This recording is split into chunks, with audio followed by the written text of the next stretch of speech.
Is your sales territory in hospice? I sure hope not.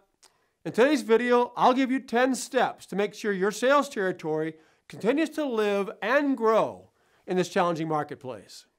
A territory manager's job is to focus entirely on growing the business.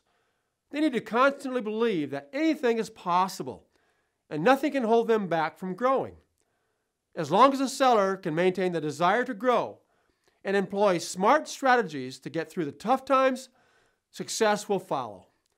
Some of those strategies include ignoring the competition, keeping customers positive, and making sure the territory stays profitable.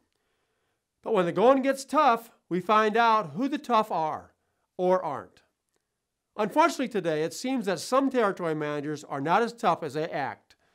They don't follow these basic rules that I just laid out. If you can't find a way to ignore your competitors and stay positive and make money, you deserve to lose the fight. The problem I've got is that too many territory managers lack the desire to get it done. It's like they've just given up and said to the competition, "Take me." A person couldn't tell if these reps had any value to sell or not, because they tried to strike a deal with every customer who gave them even the slightest indication their price was too high. If I didn't know better, I think they were getting ready to sell out and close their entire territory down. I call this putting your territory in hospice. Hospice is a unique program designed to help people pass from this life to the next with minimum pain and suffering. Hospice is an amazing program for people who are terminally ill or who are close to the end of their life.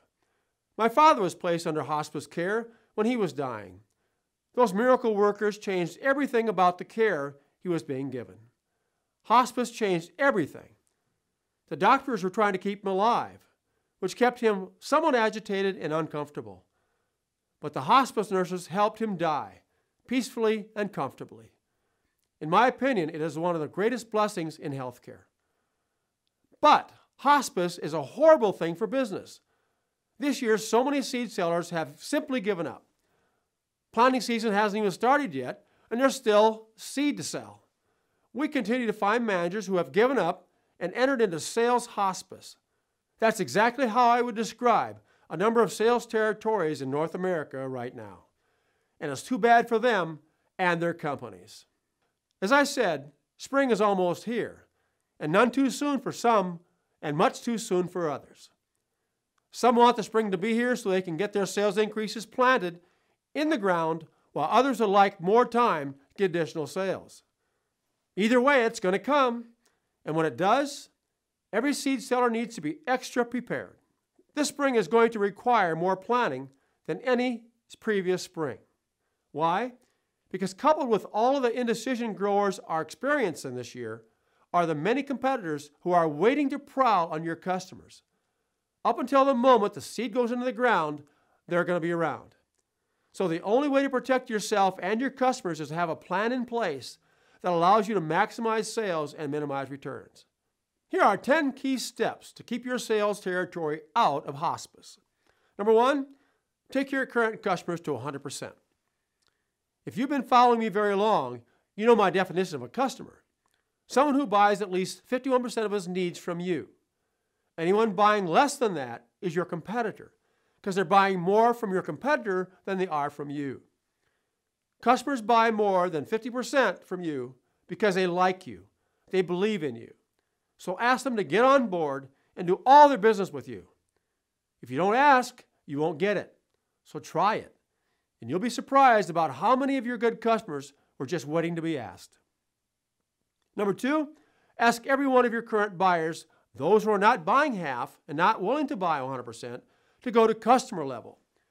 These folks are already buying and already like you. How many extra units of sales could you get if just half of your current buyers bought enough to become true customers? Number 3, get new buyers. Few salespeople really understand the impact of a new buyer on their future. As this example demonstrates, if you ask every new buyer to plant a pallet of 60 units and you get 20 new customers, that equals 1,200 units of new sales. And if 90% of those 20 new customers double their buying the following year, the increase is now at 2,160 units. That is fast-tracking your way to increase sales in a very short period of time. Remember, we're not talking about getting 20 new customers yet this spring, but we are talking about setting that customer up to buy a lot more next season. That is one of your duties when visiting planters, is to plant that seed in their minds. Number 4, make sure every customer gives you a referral. A referral is almost always a sure sale. How many sure sales would you have if every one of your customers gave you a referral or 2 or 3? You need to qualify the referral through a simple process with the customer to make sure it's valid. And when it is valid, it is the easiest of all sales. Number 5, make sure you have a spring story. What are you going to tell every prospecting customer during planting? What do you want them to know? And how will you set them up? The planter story will not only get you and your products positioned this year, but it will also get your prospect or customer positioned for the new season. Number 6, make sure all your orders are confirmed. Every order you have confirmed through a personal commitment of early pay is a safe order. Any order that has not gone through the confirmation process is not sold.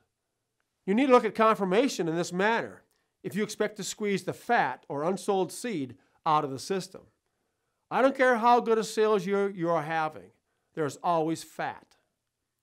Number 7, make sure everyone you sold seed to has 5 to 10% extra seed in their warehouse. These warehouses are not intended for haulback control. They are designed as an additional supply line. You need time to visit planters instead of just hauling extra seed around. Put extra seed where it belongs in the territory and give yourself time to make the most important sales call of the year, the planter visit. Number 8, make sure all of your seed is paid for or financed before it is planted. Do not bank on getting paid after the crop is in the ground unless you have some kind of security. Don't take any chances. Get the cash before you let them plant the seed. Number 9, plant every buyer. Don't skip anyone. Make sure you visit every planter that is putting your products in the ground this spring. And finally, number 10, clean up returns early. When you are at the planter visiting a grower, tell them to call you immediately when they are finished planting so you can pick up any extra seed. It will not only put more of the responsibility for communicating extra seed on the grower, but it will also signal that your seed is in demand and that you are having a great year. Get returns out of the way. Remember, just start with the basics by ignoring the competition and believe in yourself and your company and your products at a higher level than they believe in theirs. Keep a positive attitude. Decide you want to win no matter what. And follow these 10 steps so your territory will never get sick and will never need hospice care. Thanks for watching. I'm Osthus.